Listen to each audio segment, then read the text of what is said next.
Values junior college, IIT, JEE, NEET academy, seat guarantee programme.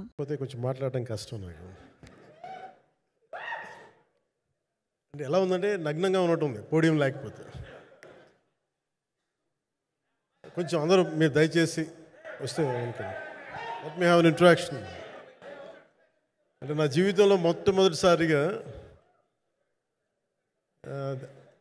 ఎప్పుడు చేశాను ఇంత, నాకు పొలిటికల్ ఇంటరాక్షన్ చేశాను కానీ మీడియా మిత్రులతోటి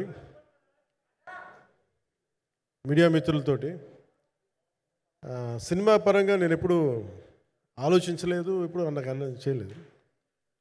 ఫస్ట్ టైం మొదటిసారి నేను ఎప్పుడు కొంచెం మొహాట పడతాను మాట్లాడడానికి సినిమాకి సంబంధించినంత వరకు.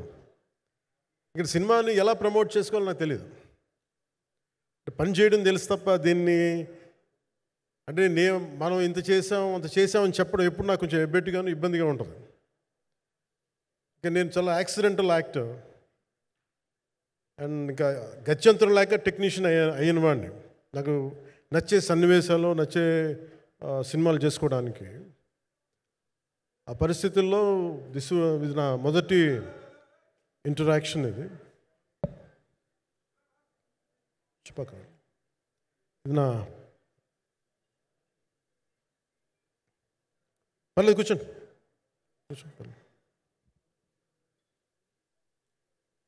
రథం గారు వస్తారు అంటే ఇదంతా చేయడానికి, మీడియా మాట్లాడడానికి ఇదేదో నాకు పొగరు అహంకారం ఏం కాదు. సినిమా గురించి నాకు చెప్పుకోవడం ఎబ్బెట్టుకోవడం, ఏం మాట్లాడాలో తెలియక, చెప్తే ఎక్కువైపోద్దా చెప్తే తక్కువ అయిపోద్దా అని. కానీ ఈ పర్టికులర్ ప్రెస్ మీట్ ఎందుకు పెట్టానంటే ఏం రత్నం గారి కోసం పెట్టాను. అంటే సినిమా బతకాలి అంటే ఈవినింగ్ ఆడియో ఫంక్షన్ పెట్టుకొని మళ్ళీ ప్రెస్ మీట్ దేనికంటే మళ్ళీ నాకు మీతో ఇంటరాక్ట్ అయ్యే అవసరం ఫంక్షన్ తర్వాత ఉండకపోవచ్చేమో అని చెప్పేసి అదొకటి మేజర్ ఒక ఇది కన్సర్న్. అదొకటి. అంటే రత్నం గారు అంటే ఈవినింగ్ చెప్దాం అనుకున్నా, బట్ స్టిల్ ఇప్పుడే చెప్పేస్తున్నాను ఈ మాట. త్రివిక్రమ్ గారు రాసిన ఒక డైలాగు అజ్ఞాతవాసిలో, ఒక చిన్నపాటి సౌకర్యం కోసం, ఇక్కడ మీరు కూర్చున్న ఒక చిన్నపాటి కుర్చీ కోసం ఒక యుద్ధమే చేయాల్సి వస్తుంది. అలాంటిది ఒక సినిమాని చేయడం అంటే ఎన్నిసార్లు మినీ యుద్ధాలు చేయాలి, ఆర్థికంగా కావచ్చు, క్రియేటివ్గా కావచ్చు, వీటన్నిటికీ సంబంధించి. అలాంటిది నేను ఎప్పుడు కూడా సినిమాల్లోకి రాకముందు ఏం రత్నం గారు లాంటి వ్యక్తి నా ప్రొడ్యూసర్ అయితే బాగుండు అనుకున్నాను. భారతదేశానికి పాన్ ఇండియా సినిమాని, ముఖ్యంగా రీజనల్ సినిమాని జాతీయ స్థాయిలో తీసుకెళ్ళిన వ్యక్తి ఆయన. తమిళ సినిమాని చాలా ఛాలెంజింగ్ తెలుగులో డబ్ చేసి దాన్ని స్ట్రైట్ సినిమాలతో సమానంగా ఆడేంత సత్తా చూపించిన వ్యక్తి.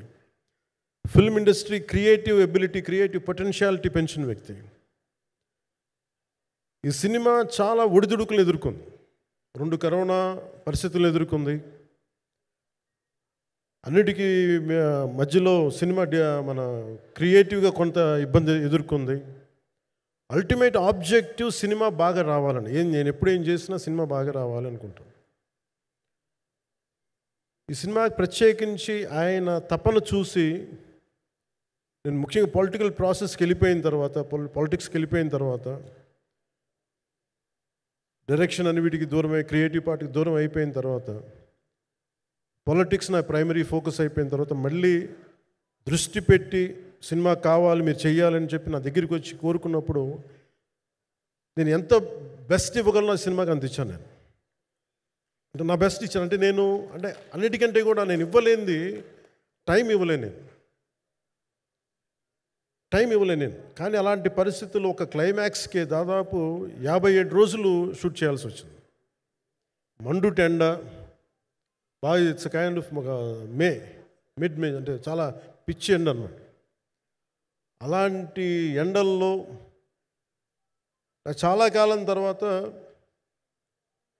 నాకు మార్షల్ ఆర్ట్స్, నేను ఎప్పుడో నేర్చుకున్న మార్షల్ ఆర్ట్స్, ఒక ఎస్క్రీమా కానీ, ఊషు కానీ, నేను నేర్చుకున్న సెల్ఫ్ డిఫెన్స్ టెక్నిక్స్ కానీ, యుఎస్లో నేను ఒక వర్క్షాప్ చేసిన జీత్ కండో ఇవి కానీ, ఇవన్నీ ఈ సినిమాకి నాకు పనికి వచ్చినాయి. నాకు ఇవన్నీ వీళ్ళతో డిఫరెంట్ కొరియోగ్రాఫర్స్తో కూర్చొని, ప్రత్యేకించి క్లైమాక్స్ పార్ట్ ఇది అందరికీ ఇన్స్పైర్ చేసింది.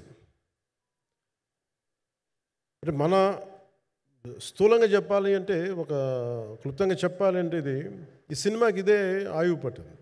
ఈ ఫస్ట్ పార్ట్కి ఎక్కడో కొల్లూరు నుంచి, మన కృష్ణానది తీరం కొల్లూరు, విజయవాడ సమీపంలో ఉన్న కొల్లూరు ప్రాంతం నుంచి దొరికిన ఒక కోహినూరు వజ్రం నుంచి అది ఎటు మన గోల్కొండ రాజుల దాకా వచ్చింది, మన హైదరాబాద్ సుల్తాన్ల దాకా ఎలా వచ్చింది, దీని ట్రావెల్ ఇటు వెళ్ళింది. ఇవన్నీ జరిగినప్పుడు దీని నేపథ్యంలో జరిగే కథ ఇది.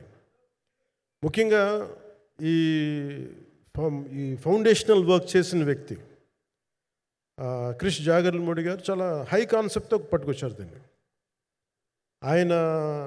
ఆయనను రత్నం గారు నా దగ్గరికి వచ్చినప్పుడు చాలా బాగా నచ్చి వెంటనే చేశాను. చేసిన తర్వాత ఒక్కొక్కటి కరోనా నిజంగా ఇంపాక్ట్ వచ్చింది. అంటే ఎలా ఉండదంటే, ఎంత హార్డ్గా ఉండదంటే ఇండస్ట్రీ, అది ఎవరిని తప్పు పట్టలేము. ఒకప్పుడు ఆయన వెంట చుట్టిన నిర్మాతలు, ఆయన వెంట తిరిగిన డిస్ట్రిబ్యూటర్స్, హీరోస్, అందరికి అలాంటి వాళ్ళకి ఒక నిర్మాతగా ఆయన తపన పడుతుంటే నాకు అంటే ఆయన కోసం ఖుషి తీస్తున్నప్పుడు కానీ ఆయనతోటి ఎంత సౌకర్యం ఇచ్చారంటే, అసలు మాకు 1 month ముందు ప్రీ ప్రొడక్షన్ అయిపోయి నాకు అంత సౌకర్యాన్ని ఇచ్చారు.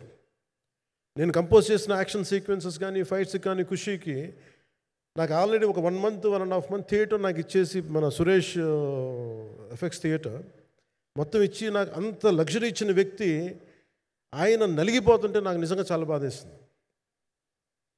ఒకసారి it is not about money, it's not about success, it's about standing by whom you trust, who stood for the people and who stood for the industry. నాకు ఎందుకు ఇది మీతో పంచుకోవాలనిపించింది. సినిమా ఎంత విజయం ఇది నాకు నిజంగా తెలియదు, ఎందుకంటే నేను ఇట్లా అనుకోవచ్చు, ఇంకోలా కానీ ఒక్కటి మటుకు చాలా సిన్సియర్గా చెప్పగలను. Krish came out with very good concept, చాలా హై కాన్సెప్ట్ పట్టుకొచ్చారు. కొంత వ్యక్తిగత కారణాలు, కొన్ని ప్రొఫెషనల్ కారణాలు ఆయన ప్రాజెక్టుకి బయటికి వెళ్ళినా కానీ, దీన్ని ఫౌండేషనల్ వర్క్ చేసిన క్రిష్ గారికి మనస్ఫూర్తిగా నా హృదయపూర్వక ధన్యవాదాలు తెలియజేస్తాను మా అందరి తరఫున. అలాగే తర్వాత స్టెప్ ఇన్ అయ్యింది మన జ్యోతికృష్ణ గారు. నేను ఖుషి సినిమా చేస్తున్నప్పుడు అప్పుడే లండన్ ఈ ఫిల్మ్ మేకింగ్ కోర్స్ చేసి మన డైరెక్షన్లో ఇన్స్టిట్యూట్ అంతేనా డైరెక్షన్ కదా, ఫిల్మ్ మేకింగ్ కోర్స్ చేసి అప్పుడు గ్రాడ్యుయేట్ అయ్యి వచ్చి అప్పటి నుంచి ఉన్నప్పుడు, బట్ యాక్చువల్ తనతో మాట్లాడుతుంటే మోస్ట్ సెన్సిబుల్ డైరెక్టర్ అనిపించారు. ఈ ఒక టైంలో ఏమనిపించిందంటే, బయట ఉన్న మాటలు కానీ అసలు సినిమా వస్తుందా లేదా బయటికి అని ఉండేది. కానీ మాకు ఎప్పటికప్పుడు నీరసం పడిపోయినప్పుడల్లా, నాకు నీరసం వచ్చేసేది. సినిమా అవుద్దా అవ్వదా అనుకున్నప్పుడల్లా దీనికి ప్రాణవాయువునిచ్చిన వ్యక్తి కీరవాణి గారు. ప్రతిసారి నేను వర్క్ చేసి, నేను ఎందుకంటే సినిమా చివరిదాకా నేను నమ్మను ఎప్పుడు. నేను ఒక సినిమాని నేనేం నమ్ముతాను, చిన్నప్పటి నుంచి వెరీ ఫార్మేటివ్ ఇయర్స్లో నుంచి కూడా, ఒక మంచి సినిమా గురించి నువ్వు మాట్లాడక్కర్లా, రిలీజ్ అయితే బాగలేకపోతే ఎలాగ మాట్లాడక్కర్లా. అందుకే నేను ఎప్పుడు సినిమా క్వాలిటీ మీద దృష్టి పెడతాను తప్ప ఇంక మిగతా వాటి మీద మాట్లాడను. అందుకే నాకు ఎప్పుడు ఈ మాట్లాడటం అనే దాని మీద ఎప్పుడు దృష్టి పెట్టలేం. కానీ ఫస్ట్ టైం ఈ సినిమాకి చాలా అవసరం అనిపించింది. ఎందుకంటే ఒక నిర్మాతలు కనుమరుగవుతున్న ఈ సమయంలో ఒక బలమైన సినిమా తీసి ఒడిదుడుకుల్ని తట్టుకోగలిగి ఒక నిర్మాత కనుమరుగవ్వకూడదు. ఆయన పక్కన ఏది ఉండాలని, అండగా ఉండాలని చెప్పేసి నేను అన్నీ వదిలి, ఇంత బిజీ షెడ్యూల్స్ అన్నీ వదిలేసి, ఒకవైపు నన్ను నా ప్రత్యర్థులు తిడుతున్నా కానీ, సినిమాలకు వెళ్ళిపోయిన తిడుతున్నా కానీ, ఇదేంటంటే నాకు అన్నం పెట్టింది ఇది నాకు నా సినిమా పరిశ్రమ. అంటే ఇక్కడున్న మిత్రులందరూ కూడా చాలామందికి నేను ఇండివిజువల్ ఇంటర్వ్యూస్ ఇచ్చాను. నేను చాలాసార్లు నాగేంద్ర కానీ, మీరు కానీ, చాలామందికి, వీళ్ళందరూ చాలామందికి నేను వ్యక్తిగతంగా తెలుసు. కాకపోతే నాకంటే సినిమా అంటే నేను సినిమా గురించి ఎక్కువ చెప్పలేక ఎక్కువ మాట్లాడలేను. కానీ బట్ నాకు నిజంగా సినిమా మీద అపారమైన గౌరవం, సినిమా మీద అపారమైన ఆసక్తి, నాకు ప్రాణవాయువు అది. Story telling is necessity for all each and every individual. So cinema అది మనకు కల్పిస్తుంది, సినిమా మనకి అలాంటి. కానీ ఈ సినిమా ప్రత్యేకించి చాలా ఛాలెంజింగ్ సర్కమ్స్టాన్సెస్లో, చాలా ఒడిదుడుకుల్లో, యాడ్వర్స్ కండిషన్స్లో కూడా మనస్ఫూర్తిగా దీన్ని ముందుకు తీసుకెళ్ళి, ఆర్థిక ఇబ్బందులు ఎన్ని వచ్చినా కానీ, అంటే నాకు పొలిటికల్గా పేరు ఉండొచ్చు, దేశవ్యాప్తంగా నేను తెలిసి ఉండొచ్చేమో, కానీ సినిమా పరంగా వచ్చేటప్పుడు నేను చాలా హీరోస్తో కంపేర్ చేస్తే వాళ్ళందరికంటే చాలా తక్కువ నేను. సో దానికి ఉండే ఇబ్బందులు దానికి ఉంటాయి. మిగతా వాళ్ళకి బిజినెస్ అయినందుకు నాకు బిజినెస్ అవ్వదు, వాళ్ళకి వచ్చినందుకు నాకు రాకపోవచ్చు. ఎందుకంటే నా దృష్టి, నా కాంపిటేటివ్నెస్ ఎప్పుడు నేను సినిమాల మీద పెట్టలేదు. నేను ఇప్పుడు సొసైటీ పొలిటికల్ ప్రాసెస్ పెట్టాను, కానీ ఎప్పుడు సినిమా మీద నేను ఎంత ఉండాలనేది నేను ఎప్పుడు పెట్టలేదు. నేను ఎప్పుడు చాలాసార్లు మన నాగేంద్ర కానీ మిగతా మన సూపర్ హిట్ మన కీర్తిశేషులు బిఆర్ రాజు గారు చనిపోయారు, ఆయనకి ఇంటర్వ్యూస్లో కూడా ఉంటుంది. ఈ చిత్ర పరిశ్రమ చాలామంది హీరోస్ ఉంటారు, వాళ్ళలో నేను వన్ ఆఫ్ ది హీరో అంతే. నాది ఒక సంవత్సరంలో ఒక ఫ్రైడే, ఒక థర్స్డే రిలీజ్ అవుతుంది అంతే, అంతకుమించి తప్ప ఇది అందరి పరిశ్రమ, అందరూ రావాలి అలాంటిది నేను కోరుకునేవాడిని నేను. సో దాంట్లో భాగంగా రత్నం గారు లాంటి నిర్మాత బతికుండాలి, రత్నం గారి నిర్మాతకి ఇబ్బందులు కలగకూడదని చెప్పి లాస్ట్ మినిట్లో ఇంక చూసిన తర్వాత I stepped in to it. నేను భుజాల మీదకి తీసుకున్నాను ఇది. క్లైమాక్స్ని ఎలా భుజాల మీదకి అంటే, ఎందుకంటే ముఖ్యంగా ఇక్కడ ఇది ఇంకొక బలమైన స్టార్ కాస్టింగ్ చాలా బాగా చేశారు ఆయన. ముఖ్యంగా బాబీ డియోల్ గారిని అంటే ఈరోజు చూస్తుంటే నాకు అదే అనిపించింది. ఈరోజు మన ప్రెస్ మీట్ కూడా నేను వచ్చాను. అందరూ ఎంత బిజీగా ఉన్నారని కొన్ని రాత్రుల నుంచి నిద్రలేదు. మన మనోజ్ పరమహంస గారికి కానీ, రత్నం గారికి కానీ, జ్యోతి గారికి కానీ, పాపం ఈ సినిమా ప్రమోషన్ సింగిల్ హ్యాండెడ్గా పాపం నిధి అగర్వాల్ భుజాల మీద వేసుకొని నాకే బాధ అనిపించింది. పాపం ఒక అమ్మాయి తన కెరీర్ దాన్ని చూసుకోవాల్సిన అమ్మాయి కూర్చోబెట్టి నాకే సిగ్గు అనిపించింది. I have to truly appreciate you. అంటే చాలా పాపం అన్నీ వెళ్తూ ఉంటే నాకు ఇదేంటి సినిమాని అనాథలా వదిలేశారంటే అనిపించింది. సో నాకేమనిపించింది, ఈ సినిమాకి ఎవరు అనాథలా వదలలేదు, నేను ఉన్నానని చెప్పడానికి వచ్చాను ఈ రోజున. ఎందుకంటే నేను కోట్లాది మంది ప్రజలకి అండగా ఉండేవాడిని, దేశంలో ఉండే సమస్యలకి స్పందించేవాడిని. అలాంటిది తెలుగు సినిమాకి, నా సినిమాలకి మీకు తెలుసు గతంలో ఎన్నిసార్లు ఇబ్బందులు పెట్టారు. అదే మన ప్రభుత్వం అక్కడికి రాగానే వెంటనే సాధారణంగా హృదయ కవాటాలు తెరిచి మరి ఆహ్వానించాం. ఏమి కృతజ్ఞత కూడా ఆశించలేదు. అంత చిత్ర పరిశ్రమను అంత గుండెల్లోకి తీసుకుంటాం. అలాగే దీనికి సంబంధించి అలాంటిది నా సినిమాని నేను ఎందుకు వదిలేస్తాను?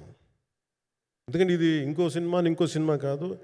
ఒక మేకప్ మ్యాన్గా ప్రారంభమయ్యి ఇంకో ప్రొడ్యూసరు, డబ్బులున్న ప్రొడ్యూసరు, పెద్ద జీవితాల నుంచి వచ్చిన ప్రొడ్యూసరే కాదు, చాలా చిన్న స్థాయి నుంచి,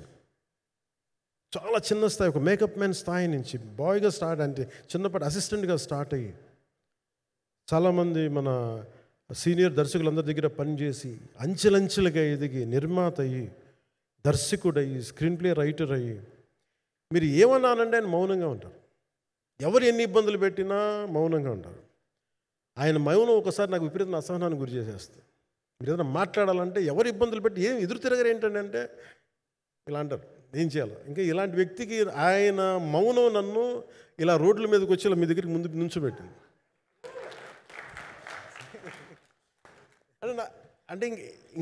అంటే ఆయన ఏంటంటే చెప్తారు, ఆయన మౌనం అంటే రమణ మహర్షి నుంచి బాగా నేర్చుకున్నట్టున్నారు. మౌనం అన్నిటికీ సమాధానం. సో నాకు మనస్ఫూర్తిగా ఈ స్టార్ కాస్టింగ్ ఒకటి అంటే నాకు చిత్ర పరిశ్రమ మీద ఎందుకు ఇంత గౌరవం అంటే, మనందరం కులాల మీద, మతాల మీద, ప్రాంతాల మీద, భాషల మీద కొట్టుకుంటూ ఉంటాం. But any film industry take in this world, especially Indian film industry, దీనికి there is no caste discrimination, there is no region discrimination, there is no religion discrimination, nothing. It's purely your creative potentiality, purely your creative ability. నువ్వు చిరంజీవి గారి తమ్ముడు కావచ్చు, చిరంజీవి గారి కొడుకు కావచ్చు, లేదంటే ఇంకొకళ్ళు అబ్బాయి కావచ్చు, మేనల్లుడు కావచ్చు, ఇట్ డజంట్ మ్యాటర్. నీకు టాలెంట్ లేకపోతే నువ్వు నిలబడలేవు, నీకు సత్తా లేకపోతే నువ్వు ఇక్కడ ఉండలేవు. అది నా కొడుకైనా సరే. ఇట్ ఆల్ డిపెండ్స్ నీకు ఎంత టెనాసిటీ ఉంది, ఎంత పర్సీవరెన్స్ ఉంది, ఎంత నిలబెట్టుకోగలవు, ఎంత నిలదొక్కుకోగలవు, ప్రతికూలతలు ఎంత బలంగా నిలబడగలవు. ఒక నిర్మాత సినిమా తీయడం అంటే ఒక యజ్ఞం చేయడం లాంటిది. తిట్లు తినాలి, ఇబ్బందులు పడాలి, అన్నీ పడిన తర్వాత ఫైనల్గా డబ్బులు మిగిలితే కూడా లేదు తెలియదు. ఇలాంటి పరిస్థితుల్లో నాకేమనిపించిందంటే ఈయన పడ్డ కష్టం చెప్పాలనిపించింది ఈ రోజున. ఈ ప్రెస్ మీట్ తాలూకు ముఖ్య అంశం ఒక చిన్న స్థాయి నుంచి వచ్చిన వ్యక్తి నిర్మాతగా ఎదిగి ఆయనకున్న పాపం ఆయన మంచితనం ఆయన్ని శాపంగా అవ్వకూడదని చెప్పి ఒక ఉద్దేశంతో ఆయన మంచితనం చెప్పాలి, ఆయన ఒక మంచి సినిమా చేశారని చెప్పడానికి నేను ఈ రోజున మీ ముందుకు వచ్చాను. ఎందుకంటే నేనేం నమ్ముతానంటే సినిమా బాగుంటే ఎలాగో చూస్తారు, దీని గురించి చెప్పక్కర్లేదు. సినిమా బాగాలేకపోతే ఎలాగో చూడరు.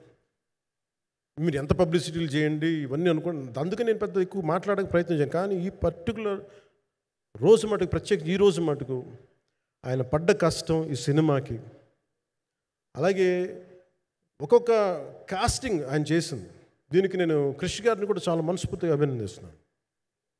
ఎందుకంటే ఆయన కూర్చున్నప్పుడు ఎంతమందిని పెట్టాం, ఒక ఔరంగజేబ్గా మిగతా నటులు ఒకళ్ళిద్దరు యాక్టర్స్ని పెట్టి కూడా ఒకళ్ళ చేత యాక్ట్ చేయించాం ఒకళ్ళ చేత. కానీ Bobby Deol so apt for Aurangzeb, ఎంత కన్విక్షన్తో చేసిన. అప్పటికి ఆయనకి ఇంకా ఆయన చేసిన హిందీ సినిమాలు కూడా రాలేదు ఇంకా.